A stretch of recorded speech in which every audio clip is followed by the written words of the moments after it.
Hello, good morning. So it's Robin and Alana here from Your Success Team. And today we are talking to you all about pricing strategy. So one of the things that you'll quickly work out about us here at Your Success Team is we believe that multiple minds are better than one.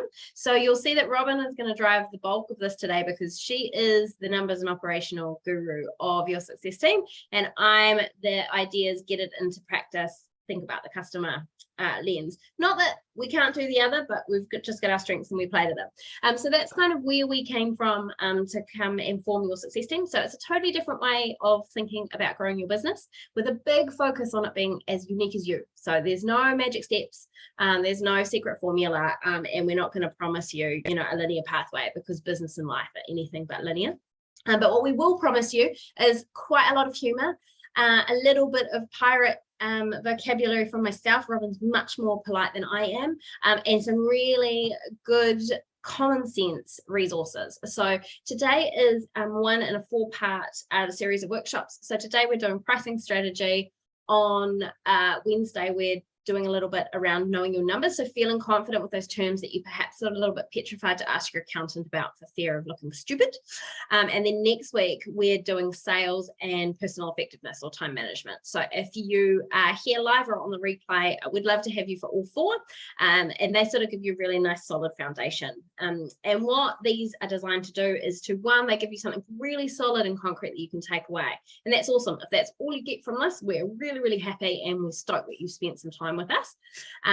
But also these give you a taster of what it's like to work with us in one of our programs. So we'll let you know a little bit more about that at the end. Just a little bit of a disclaimer because no one likes to know, how awful is the sales pitch going to be in a free workshop. So that's it. A little bit of an intro here, and there's literally one slide at the end, and then the rest is just jam-packed with goodness in the middle. So I think that is enough about us, and we will get into it. So let me bring this up and just share that with you. And then if you can just let me know if you've got it. Perfect. Yes, we have. Right. And now, Robin, I will hand over to you. Thank you for that introduction, Alana. That's so pricing strategy. Why have we started a series of 4 workshops with pricing strategy? Now, pricing strategy is really important to your business. As we go through our programs that we do, what we're finding is that we try and be linear with how we train people, how we support people in starting up their business. But what we've also found is that it's actually impossible to be linear with it. And actually, you do need to jump all around the place. But what we believe is that it is really important to have the foundations of your business in place first. And when we talk about the foundations of your business, we're talking about your why. So why is it you are in business? What are the values of your business?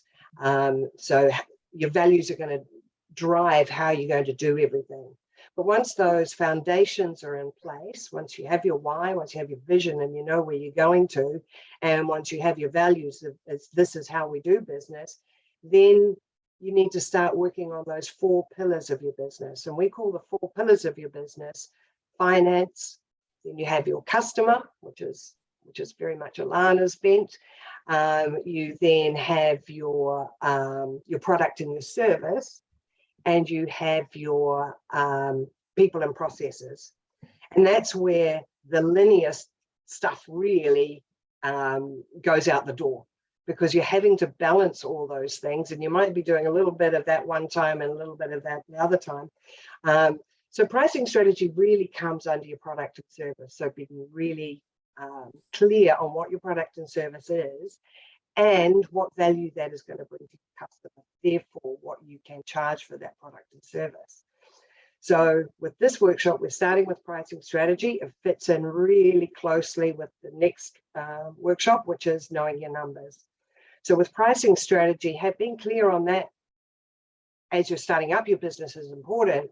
But for people that have been in business for quite some time, they might have quite a mature business.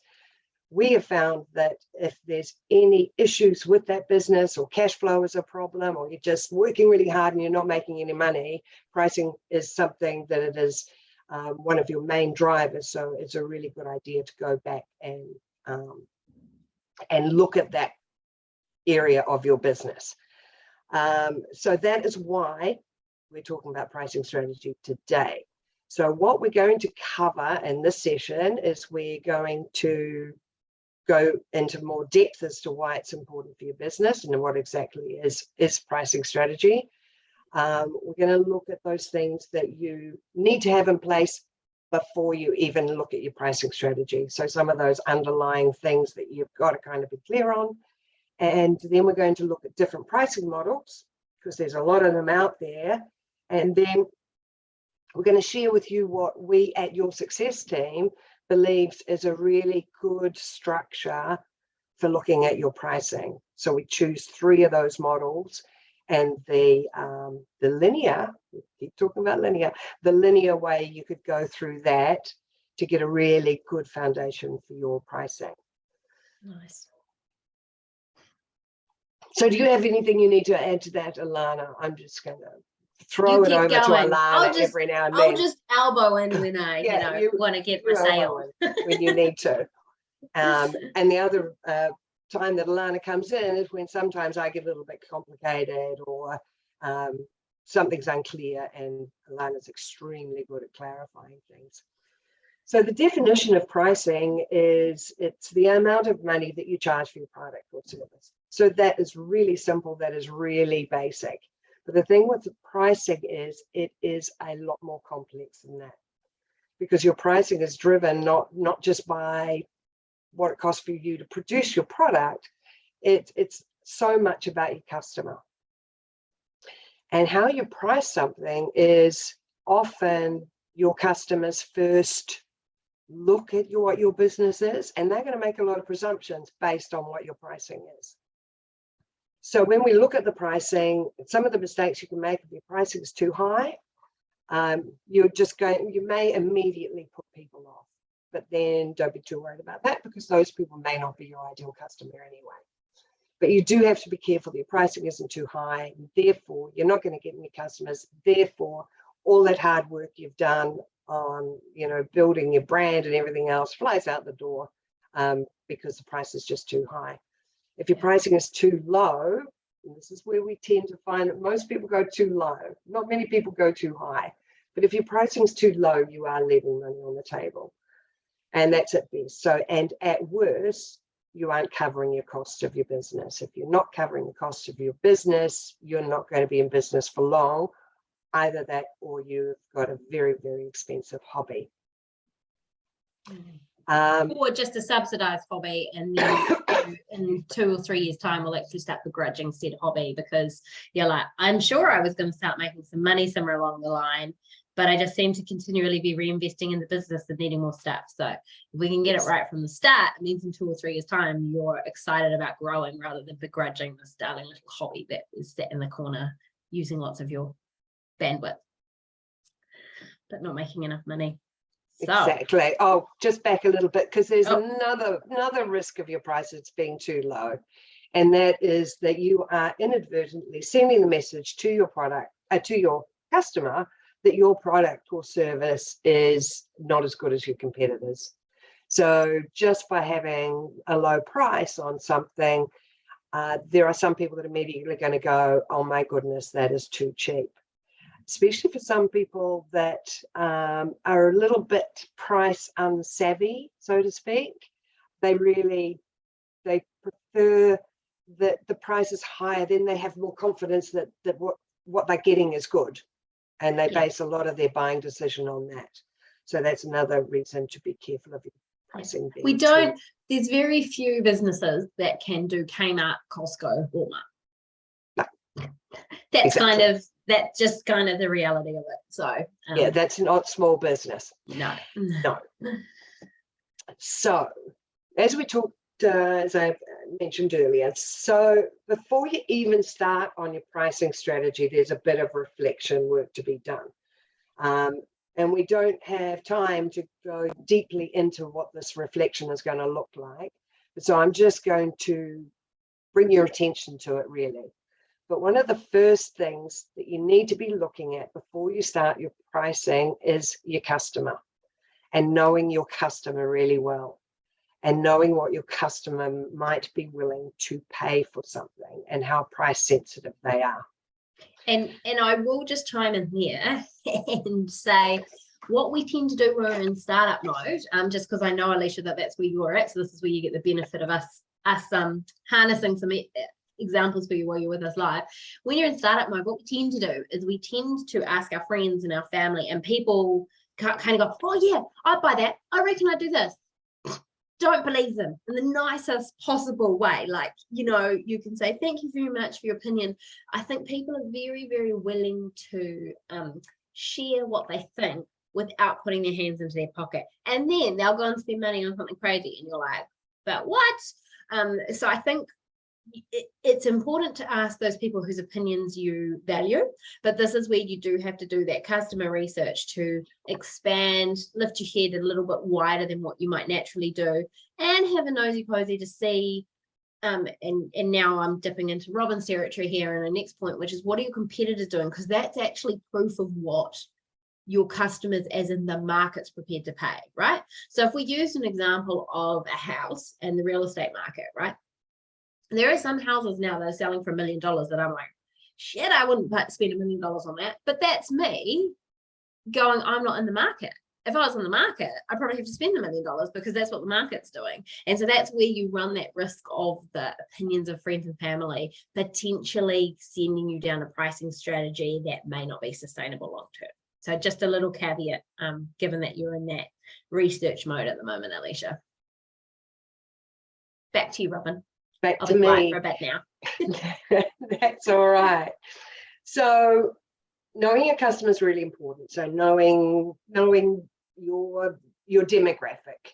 So when you're starting out in business, a lot of the time we'll do a customer avatar, or we'll do a customer profile.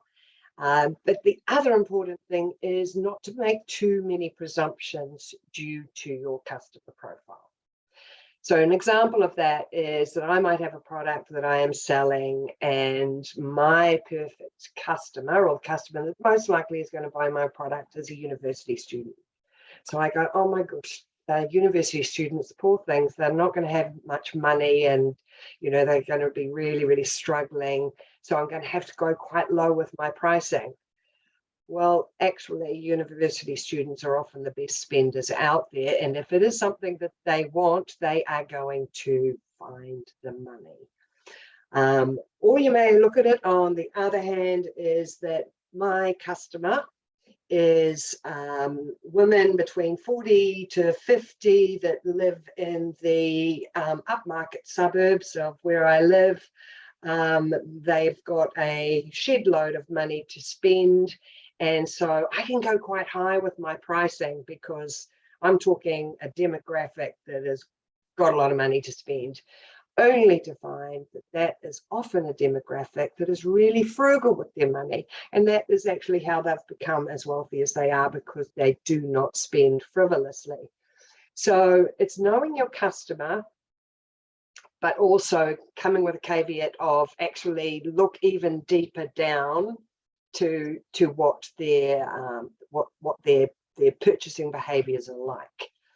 And this is where it's not linear, right? And this is when we're in our success squad, this is why we go really deep on the customer journey, because part of your pricing strategy needs to be what's your customer's headspace at purchase time.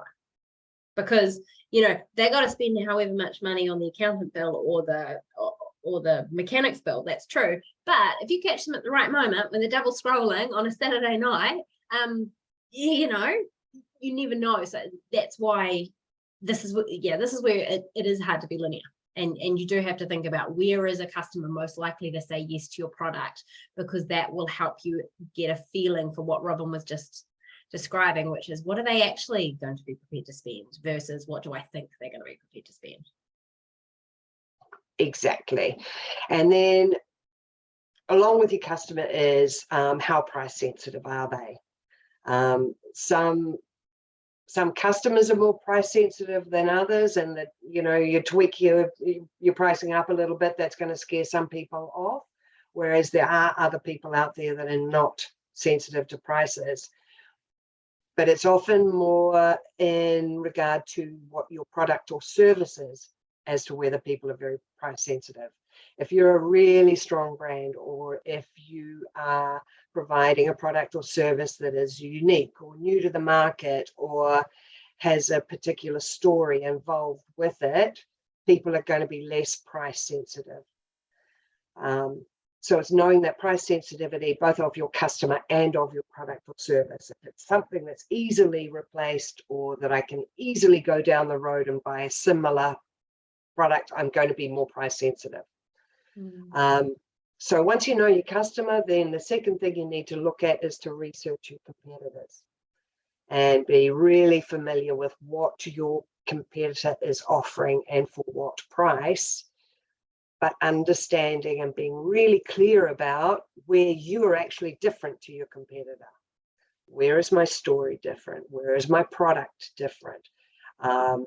Is my competitor a big box provider of a kind of cheap product that they've got out of China, whereas the product that I'm providing is local? Or there's a social enterprise factor to my product, or that I do something really, really cool with the packaging and that they're going to get a note with it. So make sure you're comparing apples with apples, and you're probably not, because a small business going into business is going to be wanting to do things different to their competitor, but being really clear on where you're a different or a better apple than your competitor. And I think too, once you research your competitors, you sometimes can feel a little bit more confident about your pricing, because we think that people are charging less than they are. Or if we add the shipping that we have to pay to get it from Amazon, for example, suddenly that cheap product is not so cheap anymore. So research your competitors, but don't get hung up on them. And then the last one, and this is the most important one, and this is one probably Alana can speak to better than I can, is you need to understand the value you provide to your customer. Okay, so it's not your worth, it's not the worth of the product that you are selling to your customer, it is the value it is bringing to them. And we always use the example of, for hairdressers, for example, are you selling a haircut? No, you are selling increased confidence. You're selling a body image. You're selling somebody to look hot for the next date. It's not actually a haircut you're selling. So Alana, you go into that more because you're great on that. Well, okay, so obviously I knew we had this workshop coming up, and my kids are like obsessed with rock melon at the moment, and like it's winter, so rock melon is just like ridiculously expensive. But what I was talking to my partner about is, I'm like, what's it expensive in comparison to? It's expensive in comparison to a bag of apples, sure. And would I rather that they have a bag of apples because then it's going to last a whole week and it didn't cost, I don't know, $12 or whatever it was. But is it expensive in comparison to the joy that they got from it? Or, if we had taken them to a cafe and they had ordered fluffies, and so all of a sudden this really expensive, like, oh, I can't believe you just spent that on a rock melon. I reframed it and was like, well, actually the value is my kids are happy, they've got some vitamins, they're eating fruit, it's a different color. I should actually be really happy that that only cost me $12. But it's funny because we get this thing in our brain about like relativity. And so because I was comparing a rock melon to an apple, of course it was really expensive, but actually I should have been comparing a rock melon to the value of my kids are eating fruit. That's awesome. And so like for you, Alicia, you're tapping into, yes, you've got this business that you've got, and we'll get deeper into how you calculate your cost and your pricing, but what you're actually selling is health. And in a post-pandemic world, people put a lot of value on their health, and perhaps more so than they have historically at any other time. So they're now more likely to make a decision and choose to spend money on health than, say, for example, I don't know, a new top, because they actually are starting to understand and unpack the benefit of a healthy life and what that then creates for them. And so that then, and this is where it doesn't become linear, you then use that to start to channel some of your customer and marketing, right? Because you started to understand and unpack your pricing, and then that starts to inform this part of your business over there. So yeah, value not worth is sometimes, and for those on the replay, it can often be much easier when we're in a product business, because you're like, cost me this, value this, competitor this, voila, magic formula. When you're in a service business like we are, you're like, oh, that's quite hard to unpack. Like, how do we actually quantify what it is? Because people go, oh, that's going to cost me how much? Like, what is that actually going to do? And so that's where you've got to be really clear on that customer to understand what is it that the value that it enables them. And then you've got the confidence to go out and go, and this is my price, and I'm really proud of it, because I know what it's going to unlock for you and how it's going to help. And then, see, I'm starting to talk sales, then that's next Monday. Shut up, Alana. But that's what you then can get really confident on, is when you're talking to your customers, is you're talking about the benefits, and that is value rather than a dollar figure. So have you got, does that sort of spring any questions for you, Alicia, you know, while you've got the benefit of us live? That really helps me clarify, even for marketing purposes, because I was, you know, like lost on, I wanted to tell my story, but I felt like my story wasn't enough. And like, now that you put it that way, putting myself in my customer's shoes, well, with my coffee, for example, you don't have to add all that other sugar or anything like that, because it already comes with flavor and it's already organic. So it's a healthier choice of coffee. And then you have all these different tea choices, you know, so it makes it more, because at the end of the day, customers are looking out for themselves.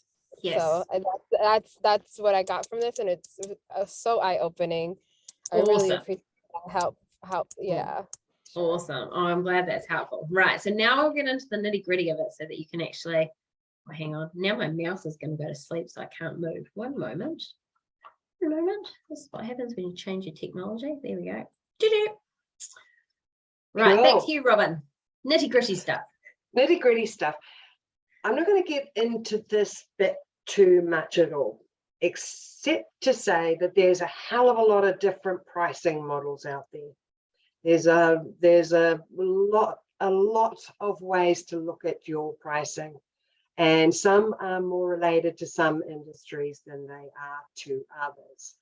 So if you were looking at this list, first three we're not going to worry about too much, because they're ones that we're going to get into in more detail, because to me they are the foundations of your pricing. Some of the others I just wanted to mention is that when you are starting out your own business, or you are starting out in business, penetration pricing is something that can be used. So that's what we call getting your foot in the door pricing. Use it with caution, but if you are really, really wanting to get your brand out there, going quite low on your pricing to start with, as long as you have the ability to raise that price later on. So you don't really want... And this is the same thing. You've got to really understand your customer journey to understand if that's going to be palatable to them, and if you're going to get away with it. Because some you just wouldn't. No. They'd be like, what? Yeah. I saw a message actually in a group networking chat the other day about someone coming back to this company going, I've just seen your special. Can I please have the pack that I ordered included in that special? Like, what, you bought it 5 days later? No. Yeah, I know.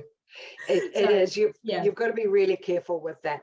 The example I use of that being done really well is that in a former life, I was actually a funeral director, and the funeral directing company that I started working for, funerals, if you could understand, they're really, really hard to get into that business, and it's really hard to market. So what he had decided to do is, the cost of funerals is just exorbitant. I'm going to come in at a really low price.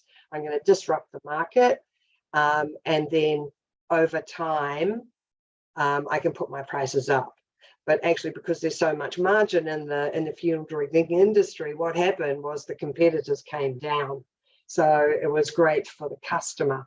But that's an industry where people are probably going to only use you once. They're not necessarily coming back several times a year. Yeah. a week later and go, why is your prices going up? So, okay, that's just an example of it. Economy pricing, that's where you're going low price, high volume. That's something that is not great for small business. That is great for your Briscoes or your Bunnings or those large providers where they've got great buying power. Now, hourly pricing, I just wanted to mention hourly pricing for people. It seems to apply more to tradesmen, lawyers, accountants. Those sort of people will often do hourly pricing. If you can avoid it, do avoid it. It's talking of worth more than value to me. So it is like, you're paying a cleaner $40 an hour and you're paying your accountant $120 an hour. It, to me, all screams of worth. And to me, a cleaner is just as much worth as an accountant. So I just don't like hourly pricing, but there are some industries that's kind of where they've got to start, but they can actually disrupt the market by going, actually, I'm not going to charge for just my labor. By the hour, I'm going to charge for actually what I do. So therefore, to come and change your tap washers is X amount. It's not an hourly price. Bundled pricing is something that often comes once you've got going in your business, once you've got your prices for your foundation products or your set of your product line or your service line, and where you have the ability to get clever with your grouping of prices. And that's where you get more the 2-for-1 offer. It's where you might bundle a very popular high margin product with a lower margin product. So like for you, Alicia, that could actually work really well, particularly as you do move into that subscription space, because you can bundle things that from a customer perspective go well together, and then you're getting some gains from a margin perspective. So, like you might, to Robin's point, you might have a really, like your margin on your tea might be this, but then you can like smash it on teacups. And so you go, oh, well, then that's great because that really fits from a gift bundling perspective. And so same thing, this is where you say it's not linear. You've got to be real clear on your USP and your customer. So. And with the bundled pricing too, that is where, as we go over it with with our next workshop, is knowing your numbers and doing cash flow forecasting, is you really need to be really clear on that before you start bundling your prices, or you get yourself in a bit of a mess. Psychology-based pricing, that's a whole workshop all on its own. So it's the psychology of pricing, as in people, are they more likely to spend $19.99 than they are to spend $20? I think a lot of that's gone out the door now that kind of we don't have 5-cent pieces, we don't have 1-cent pieces, we don't, and I kind of don't like it when I feel that somebody is selling to me using psychology-based pricing, because I think, do you think I'm stupid? I know that something that's $19.99 is actually $20. Just charge me $20 for goodness sake, and have that honesty around it. But anyway, that's conversation for another time. And freemium-based pricing, that is where a lot of software companies do that. Some coaching businesses, for example, is where you give away something for free in order to eventually get the lifetime of that customer. And Alicia, that is something that maybe will be important for you, so that people can try your product, etc., that there be a degree of freemium pricing there, where you're going for the greater good or the longer life of that customer, or than joining their subscription, that they may get the first subscription for free, etc. Once again, goes really well to be in conjunction with your cash flow forecasting to see what ability you've got to do that, and not. Because arguably freemium it's as small as, Alicia, just bringing it back to you, is if, for example, markets are a strategy for you. I don't know if they are, but if markets were going to be a strategy for you, you need to allow in your modeling gifting samples, and so that is a type of freemium for your business that would be relevant, which is, well, here's a sample, like I've got an urn here going, and you can come and sample it. And so that's just another way of thinking about it. That's not pure e-com. Cool. So, right, should we get into the... So we'll get into your success team's combination pricing strategy for small business. This is trying to take some of the complexity out of pricing, because otherwise your head's just going to spin and go, okay, so where do we start? Where's a good place to start? Where can I start playing around with these numbers? Because that is what you have to do. You need to play around with numbers. So for your success team, what we believe is that a combination of cost plus pricing, and now I've forgotten the other one, cost plus pricing, competitor-based pricing, and values-based pricing is where you need to start, but you need to do it in order. And by using this combination of pricing strategy, one, you make sure you're covering your costs, because that's the most important thing. You've got to cover your costs. And it's all very boring and unglamorous, but you need to cover your costs. And I kind of go on about that because it is so important. And it is sometimes a step that people miss. You do need to remain competitive. If you're just completely out of left field, then it's just not going to work for you. And you need to have happy customers. People feel good if they feel that they've got a bit of a bargain. But you need to be making money, and you yourself as a business owner or somebody providing service or somebody providing product, you need to feel valued. There's nothing worse than you thinking, I'm giving away my time or my energy or this product I've developed or whatever, and I'm giving it away too cheap. That just kind of makes you feel horrible.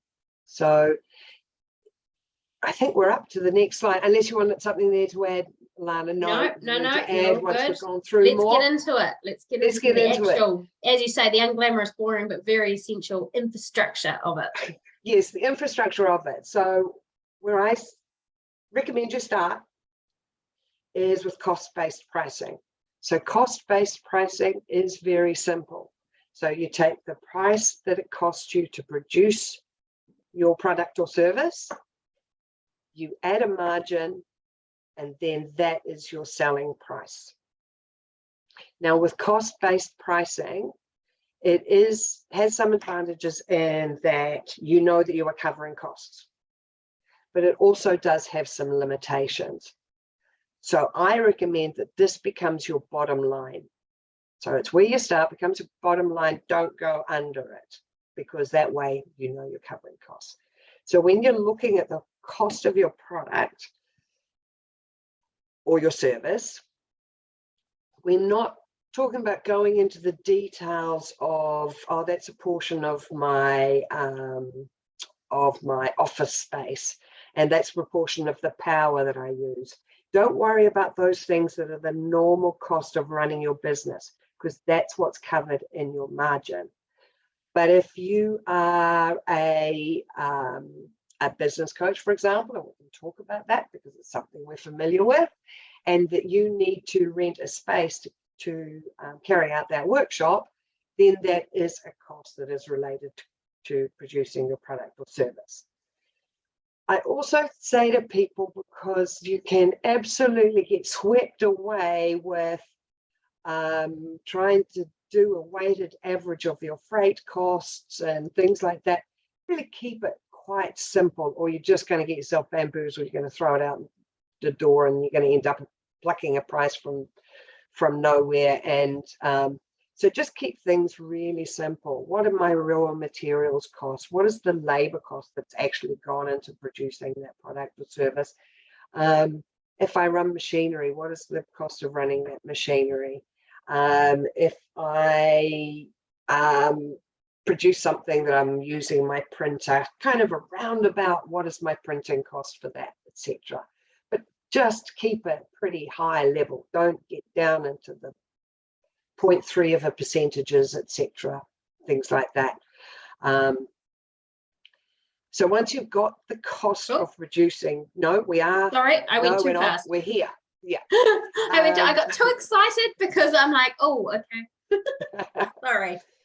So once you've worked out the cost of your producing a product or service, then you need to add the margin to it. Now, this is where there is no magic formula. And although you would like me to say something, and this is the amount of margin that you add to it, or this is the amount of markup you put on it, every industry and every business is going to be different. Rule of thumb, what I recommend is for a product to add a 60% margin. And if you're a highly service-based, so mainly you're basing things on your time, you probably only need around 40% margin. The reason I say 60% margin when you're developing a product or a service is that you need scope to grow. So when you first start out and you're trying to work out your margin and you think, well, actually my overheads aren't very high because I'm doing this from home and I'm not spending much on marketing. What you're hoping is that in 12 months' time, your business is really going to grow. You may need a warehouse for storage, so your margin needs to be higher. You're really hoping to grow, and you're going to, in 6 months' time, going to spend $600 a month on your Google advertising. You need to have that margin so you can do that. The other reason why I recommend quite a high margin, 60%, is that it gives you a bit of buffer if things go wrong. If suddenly your supplier puts their pricing up by 10%, or if the petrol costs go up by 20%. If you're like only you, Alicia, you might have some foreign exchange, New Zealand dollar fluctuation, because that's all sorts of fun at the moment. So it just allows for that. Yeah, so it gives you a buffer there. Because if you're only running a 20 to 30% margin and some costs go up 20%, you've only got 10% left. Okay, so that's a good way to work it out. Now we talk about margin and markup, and there is a difference. And that difference is a little bit complicated, and I'm not going to get into it here. But in the calculation tool that you're going to get for having come onto this workshop, it actually does the calculation for you. And also that little cheat sheet that is on the screen now is on the PowerPoint is also on that as well, so you can see it. Most important thing to know is that there is a difference, and it is really important. So when I say add a 60% margin, don't think that's a markup, because it actually equals 60% margin is a couple of 100% markup, I think it is. But if you're using that calculation tool, then it all becomes clear. So cost plus pricing, really good place to start. It is not the be all and end all. And if it's the be all and end all, then you get into trouble. But after you've had a look at your cost plus pricing, then is the time to look at your competitor. But with all that foundational knowledge you've already got of where you are different to your competitor, so why you may not be comparing apples with apples. But you still want to have a look, because if you do your cost plus pricing and then you find that your competitors' prices are still another 20% higher than that, you're better than them, you're going to put your prices up even higher. And then if you look and you find that your competitor is actually 20% lower price than you are, then that gives you time to really work out why your price is higher and how you're going to explain that in your messaging. So it just kind of means you're making an informed decision. If you have a look and your competitor is a lot lower than you are, it may mean you need to change, to fiddle around with your margin a little bit, because you may be in a lower margin industry. So then you may need to bring it down a bit. But yeah, so have a look and make some decisions based on information, which is always handy. But once again, don't get hung up here. And then the last thing we look at is your value-based pricing. And the reason we do it last is because it is kind of hard to do, because we have to have confidence in our value. But also, this is where we can make such a difference to our business by not just working on what is the cost of our product plus a margin, you know, what is our competitors doing, it really allows us to have a look at what is my customer going to be getting from what I do, what value are they going to be receiving, therefore, what can I sell them my product or service for. And this so is where same thing about the non-linear. It's so important to be clear on your why and your vision and your purpose and all of that good stuff, because then also every time you put a post about a price, or you're talking to someone, or you're doing a stuff, you're sending that signal to your brain to go, remember, this is why you're doing it. And so that's why values pricing is really important, is because every time you sell, you will be really subliminally reminding yourself of the impact that what you're offering the world is having. And that will keep you doing it. And that will keep you pumped, and it will keep you feeling really cool about what you're doing, in a way that the other stuff, it's all about money, money, money, honey. And it forgets this really, like, because yes, we want to make money, but that's not the real reason we got into it, right? We got into it for something bigger than ourselves. So this keeps you reminded about that in a very practical, still makes you money kind of way. So I'm just going to use an example of value-based pricing, and it kind of moves a little bit away from Alana's more altruistic way of looking at your pricing and your why and things like that. But then money in your pocket is a good thing, because it means that you can help more people by selling more product and being in business, etc. So there is something altruistic about it. But I use an example, Deadly Ponies handbags. So Alicia, have you heard of Deadly Ponies handbags? They're a very high priced handbag here that every university student that can't afford one has one. And so I find their pricing model must be really interesting, because when I look at what their cost plus pricing would be, that handbag probably cost them, you know, it's nice leather, so it might have cost them $60 to actually produce that item. But they've looked at that, their cost plus pricing. If they were to put 60% margin on, like I recommended, that would make their handbag worth around about $160. Okay, so if they had gone out there, they'd be selling their handbags for $160. Then they might have had a look at their competitors, and their competitors are fairly high-priced brands as well, and they would have gone, actually, my competitors are charging about $700, so I should be able to charge around there, and that is a hell of a lot more than a 60% margin. So they would have been doing even better. But obviously what they went out and looked at is, what is my customer willing to pay? And they sell a hell of a lot of handbags to people that can't afford it for around about $1,500 per handbag. So they're getting well over 100% margin. So, you know, they value their handbag, and people have said, yes, I am willing to not eat for God knows how long, but I'm going to look good with that handbag. So it's the same thing with iPhones.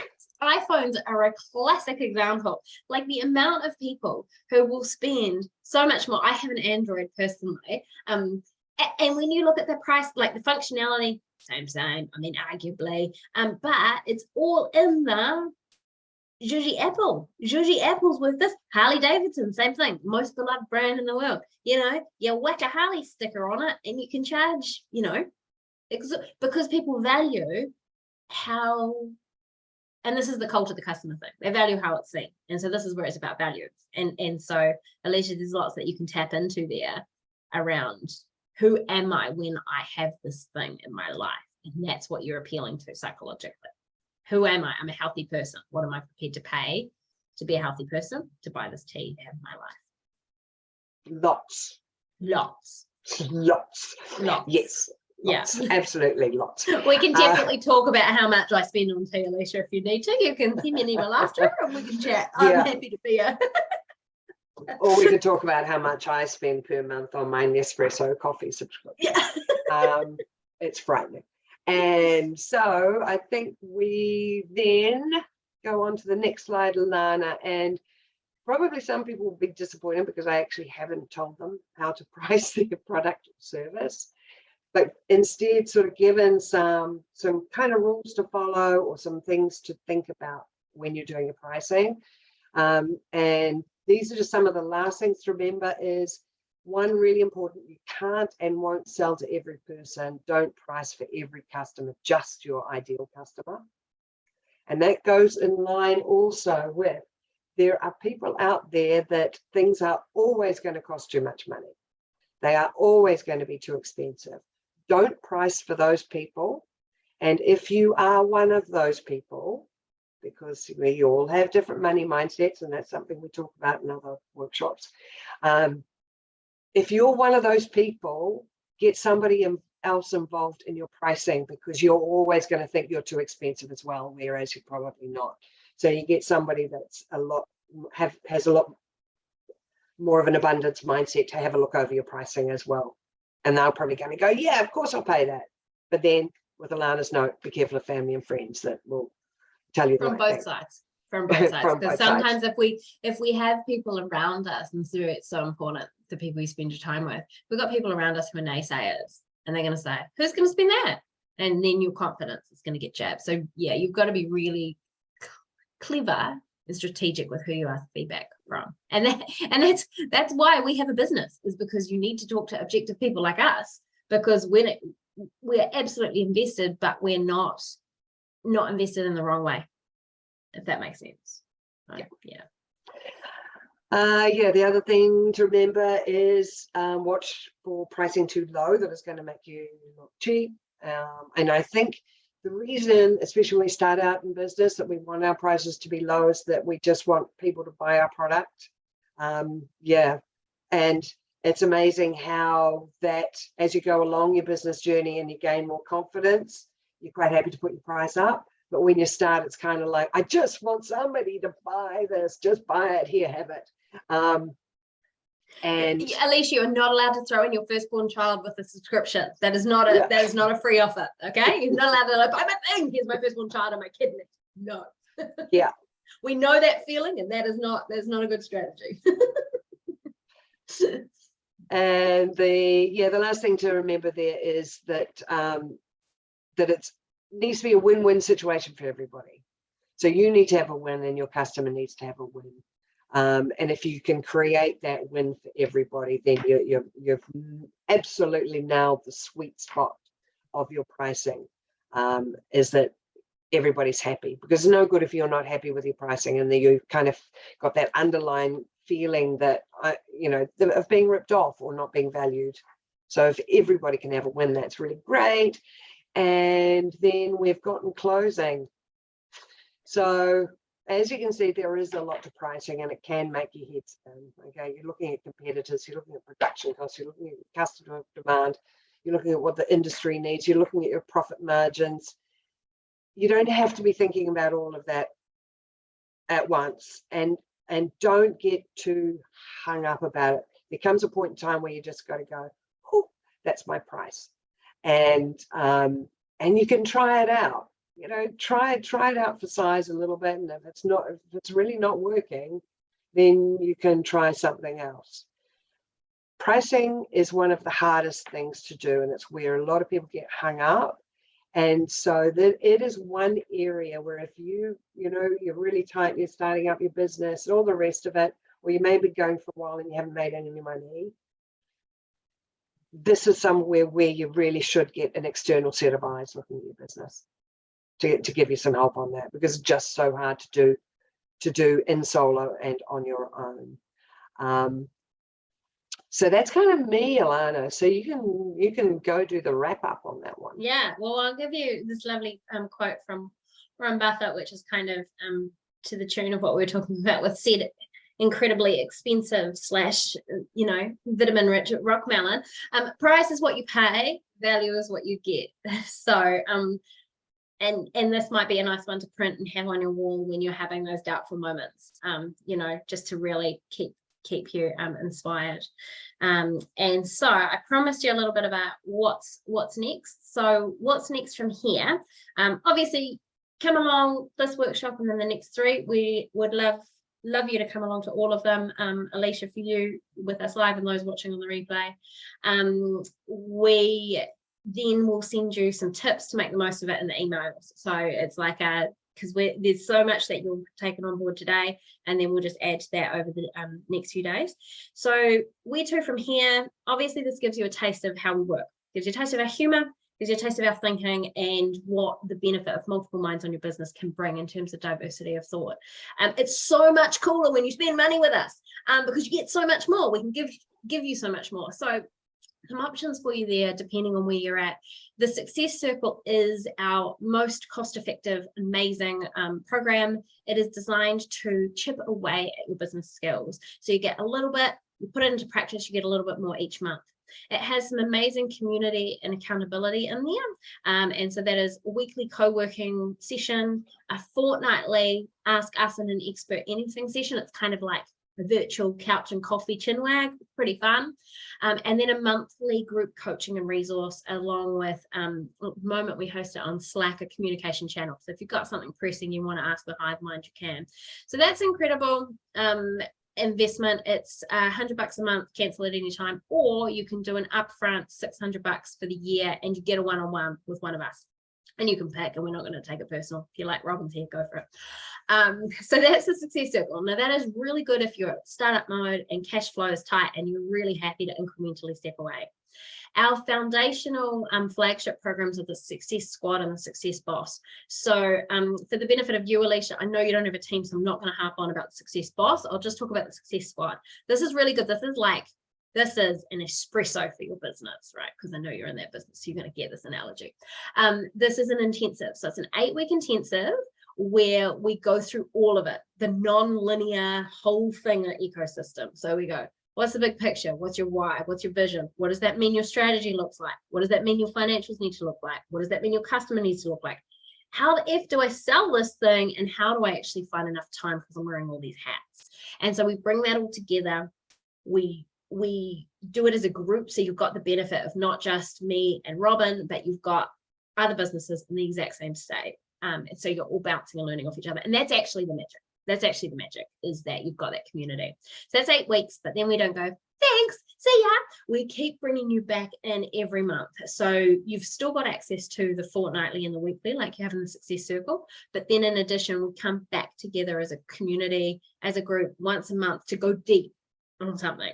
So like tomorrow, we're catching up with our last squad and we're going to be revisiting their 90-day plans. You know, bullshit busting with them, what's holding them back, what's the thing that's still on their 90-day plan that they still haven't tackled from last time, what have been the wins, that sort of stuff. And then we really, problem solve and we evolve that. So we're really, really proud of that. It's a super amazing program. So you've got either a 3-month pay it off option, which is $4,500, or a lump sum of $4,000. So that's pretty amazing for what it is over, if you work it out, is what that is over 12 months. But obviously cash flow is not always there. So that's why we've got the Success Circle. So that's it. In terms of your sales pitch, no pressure. There's no, like you've got to do it in the next 48 hours or like you'll turn into a sparrow or whatever. No, that's us. That's that's the offers. We are so delighted. Alicia, thanks so much for joining us live. We hope it's been super valuable to you. And for everyone watching on the replay, hopefully you get a ton out of the really cool calculator Robin has created for you and the emails that will come after. And what I'll do is I'll stop recording. So Alicia, if you've got any questions, you can ask us, because you might not want those recorded. And we will see you all again soon. There we go. We'll stop that, and then we will stop that.